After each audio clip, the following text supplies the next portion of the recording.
स्मिता, पहले आप किसी और पार्टी में थी, अब आप इस पार्टी में हैं, and are you enjoying this party?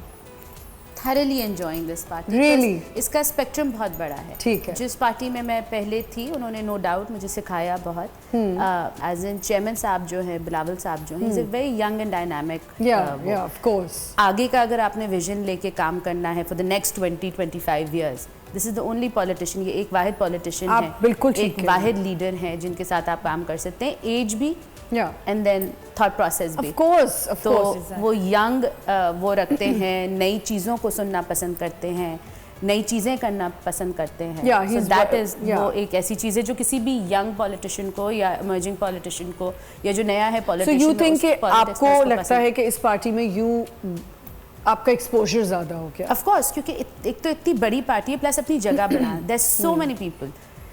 एक छोटी पार्टी में आना, एक छोटे घर में रहना, काम करना इज ईजियर. आपको कम लोगों में अपना काम दिखाना आसान होता है. बट इतने बड़े ग्रुप ऑफ लोग जो जिसमें सब बहुत अच्छे हैं, सब बहुत ज़्यादा काम कर रहे हैं, फीमेल्स भी बहुत सारी हैं, मेल्स भी बहुत सारे हैं, यंगस्टर्स भी बहुत सारे, तो उसमें अपने आप को दिखाना. Because I'm meeting you for the first time, but I'm very inquisitive to know that why politics?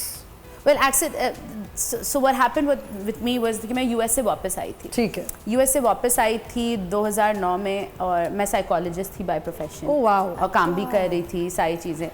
And randomly वो होता है ना, एक्सीडेंटल ह्यूमैनिटेरियन बन जाते हैं, लेकिन मैं एक्सीडेंटल पॉलिटिशियन बन गई. मेरी फैमिली में कोई पॉलिटिक्स. कितने पॉलिटिशियंस के आपने अभी तक दिमाग ठीक किए हैं? ये एक बड़ी एक साइकोलॉजिस्ट जो है, साइकोलॉजिस्ट जो है, वो बहुत अच्छी तरह अंडरस्टैंड करता है डिफरेंट पर्सनालिटीज़ को. तो आई थिंक मेरा जो बेस्ट पार्ट रहा ना ये है कि I can work with different personalities. और पॉलिटिक्स में या किसी भी बड़ी ऑर्गेनाइजेशन में आपको बहुत सारे डिफरेंट पर्सनालिटीज़ के साथ काम करना पड़ता है. एंड आई थिंक मेरा अपना जो बेनिफिट रहा है ऑफ माई एजुकेशनल बैकग्राउंड वो ये है कि I can work with difficult personalities. तो आपको फॉरेन से गेज कर लेती होंगी.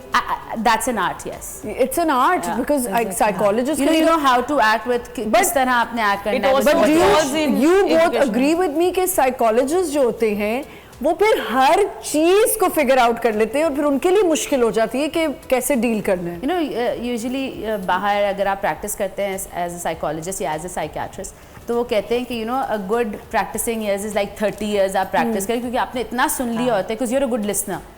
Eight the end of the day एक साइकोलॉजिस्ट जो है वो एक गुड लिसनर है, एक अच्छा काउंसलर है, एक अनबायस्ड काउंसलर है. सो हाँ, लोगों की सुनते सुनते प्रॉब्लम्स, इश्यूज को रीडायरेक्ट करते करते एक अक्लमंदी हो गई ना. साइकोलॉजिस्ट ने देखो स्टडी किया, अदर चीज़ है तो उसने क्या दिमाग इस्तेमाल किया, बिल्कुल साइकी इस्तेमाल की तरीके से. हम उससे में आके रिटेलिएट कर दिया, चीज़ बिगड़, तभी कहते हैं ना reactions. Basically psychology is studying behaviour. Exactly. Behaviour को समझना है, क्यों किया, कैसे किया, क्या ट्रिगर्स थे, इसको कैसे वो करें. That is psychology.